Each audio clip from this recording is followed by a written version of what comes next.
En defensa de la tradición.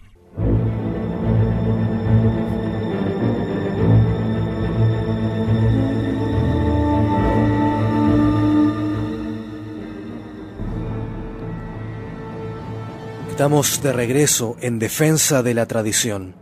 Vamos a analizar en este bloque el método de inmanencia de Blondel.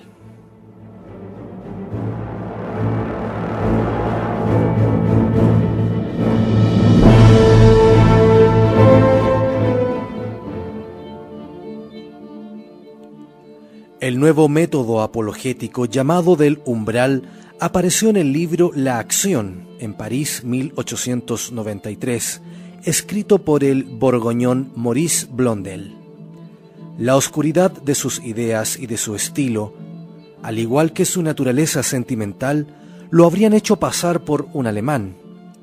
En esa tesis doctoral, el joven filósofo se esmera por vencer la prisión de la conciencia individual en nombre de la acción. Lo explica un poco después. Comillas. Hay una noción que el pensamiento moderno, con una susceptibilidad celosa, considera como la condición misma de la filosofía.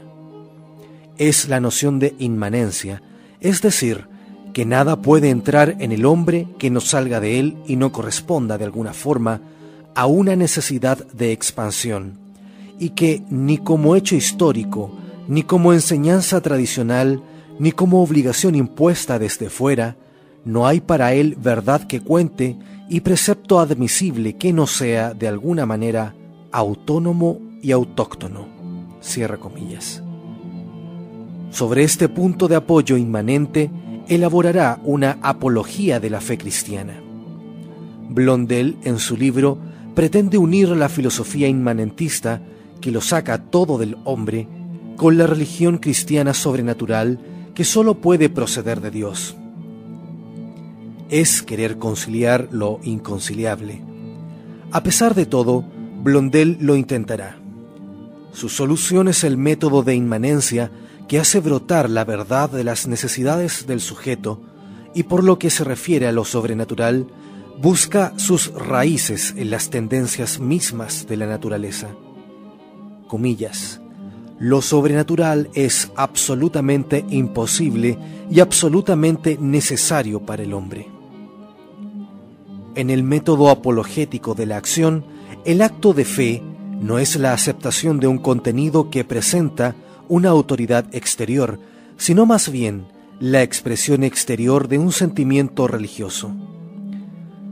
Gracias a este método, la acción misionera es superflua, porque el acto de fe ya no exige la predicación de proposiciones en las que haya que creer, ni la demostración de los motivos de credibilidad. En conformidad con su apologética del umbral, Blondel redefine la verdad como la conformidad del pensamiento con la vida, lo que le valdrá poco después un duelo epistolar con el teólogo romano Garrigou-Lagrange.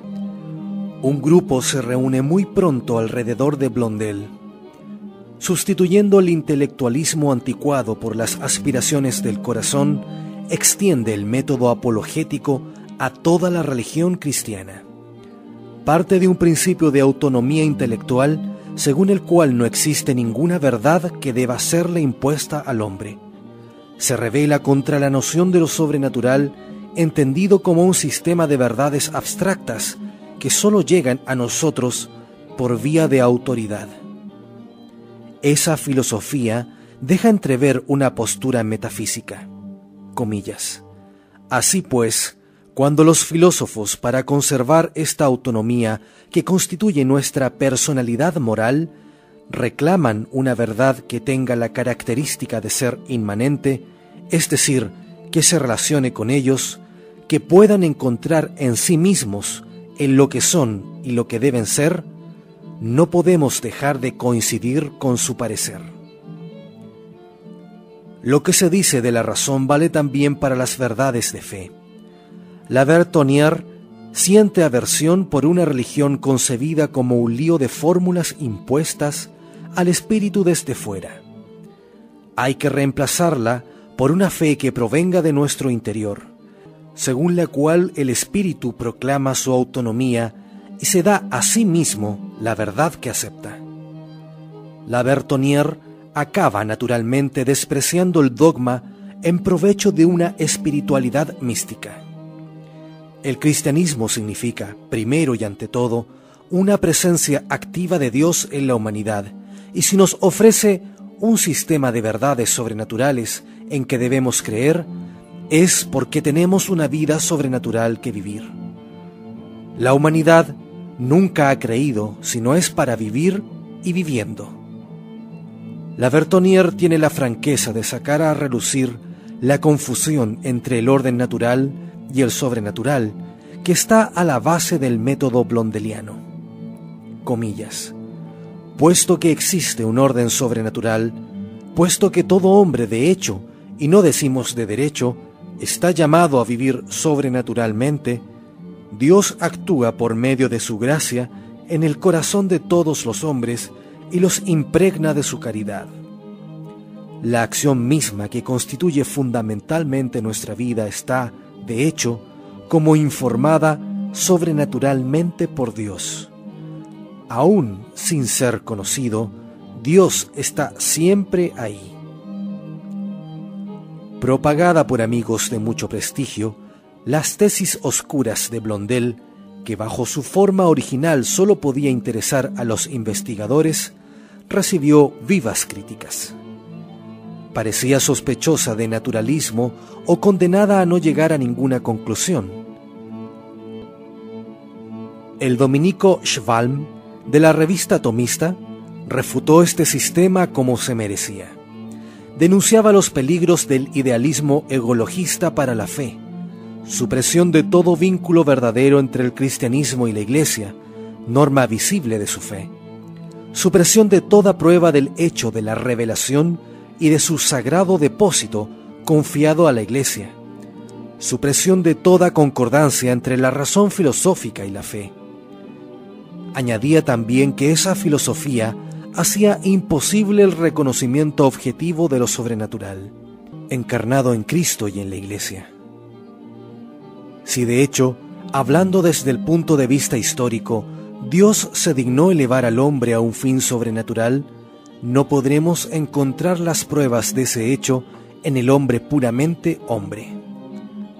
La religión del hombre puramente hombre solo puede ser una religión humana y natural. Después de Schwalm, el propio Loisy demostró las deficiencias de ese sistema.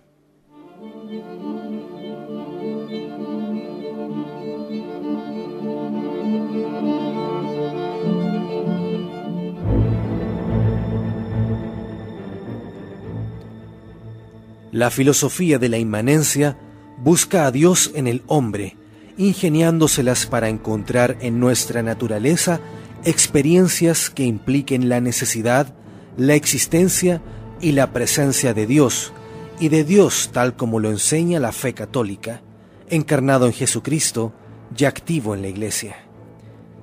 Concienzudo ensayo de apologética, cuyo defecto capital es la desproporción de sus conclusiones ortodoxas con relación al fundamento psicológico de su demostración. Palabras de Loisy, otro representante del modernismo católico, quien también se refiere a la obra de La Bertonier, comillas. Ese sistema, que es un Blondel traducido al francés y sin pretensión doctoral, es una repetición del iluminismo protestante, es la negación esencial del dogma teológico transmitido por la tradición y de la autoridad de la Iglesia, que es su suprema garantía. Esa gente cree en todos los dogmas de la Iglesia, pero no como se debe, según una revelación objetiva y basada en el testimonio de la Iglesia. Se apoyan en su experiencia interior a la manera de los protestantes. Son subjetivistas, no ortodoxos. Cierre comillas. Como Lutero sobre el tema de la gracia, todos los inmanentistas, Blondel y La Bertonier, seguidos por de Lubac, Rahner y Juan Pablo II, tropiezan con este escollo que es lo sobrenatural. Teilhard de Chardin se queja de que San Agustín lo haya echado todo a perder al inventar lo sobrenatural.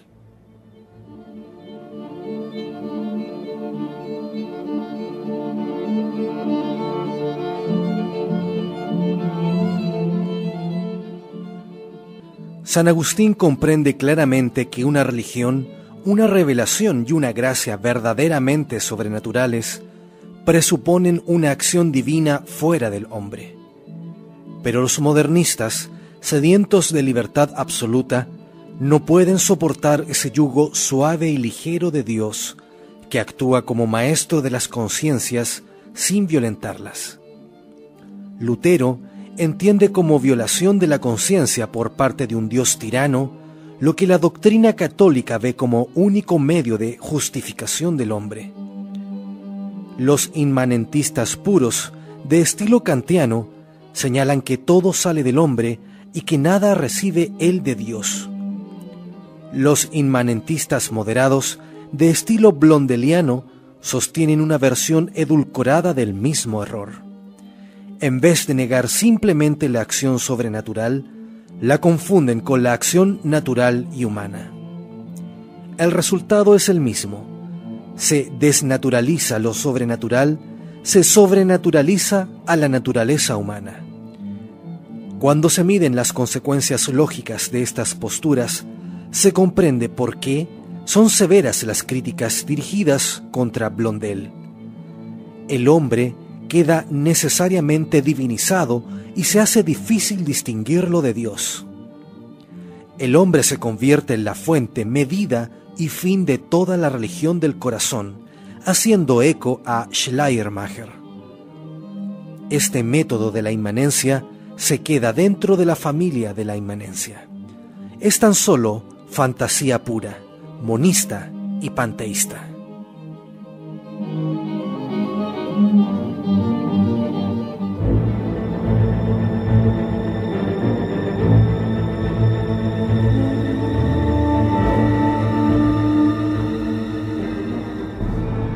Este es, a grandes rasgos, el plan general de esa torre de marfil, sin puertas ni ventanas, en la que el subjetivismo agnóstico pretende encerrar, como en una prisión sin salida, a la razón humana.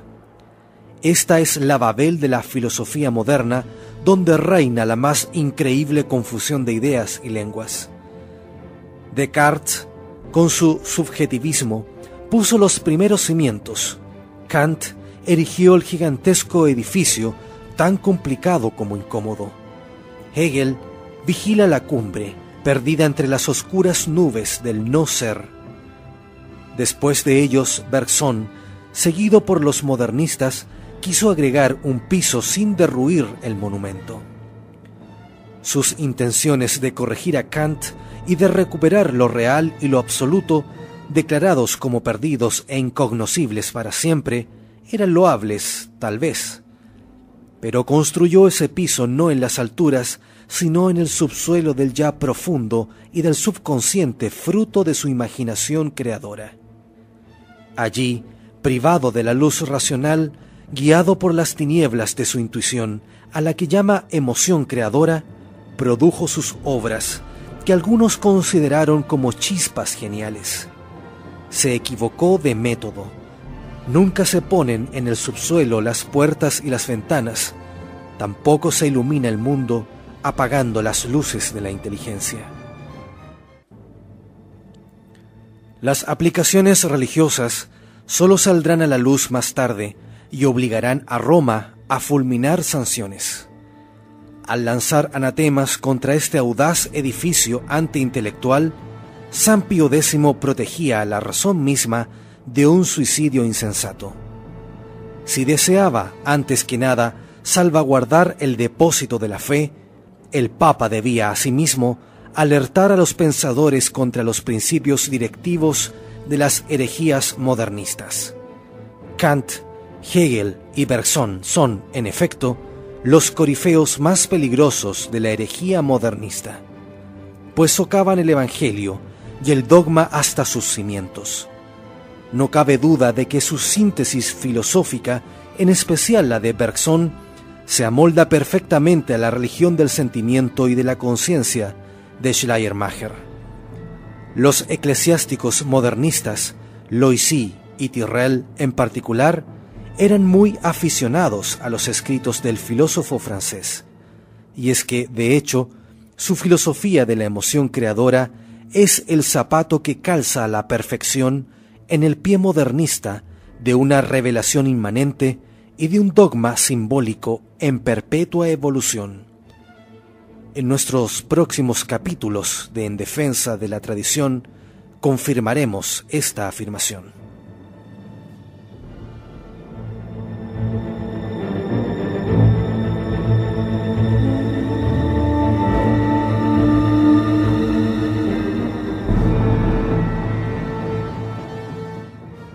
Muchas gracias por la audición y será hasta un próximo capítulo de En Defensa de la Tradición. Que la Santísima Virgen nos ampare y nos encomendamos especialmente a San Pío X para que nuestra doctrina se mantenga recta e impoluta. Muchas gracias.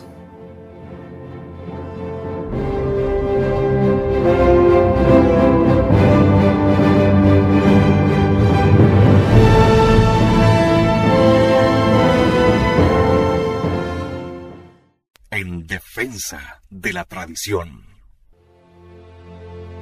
La Iglesia no comenzó en el Concilio Vaticano II. Combatir su pasado es un tremendo error.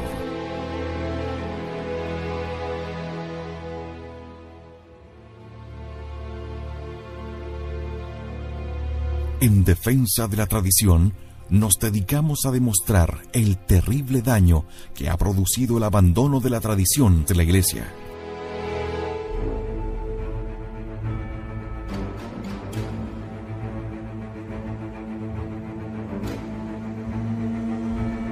Más aún, comprobamos que la tradición de la Santa Iglesia Católica es la verdad que Cristo confió a los hombres.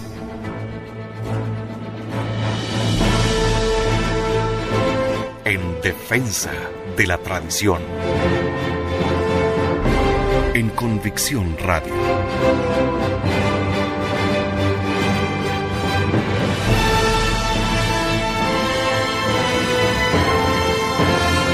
Convicción en la única verdad.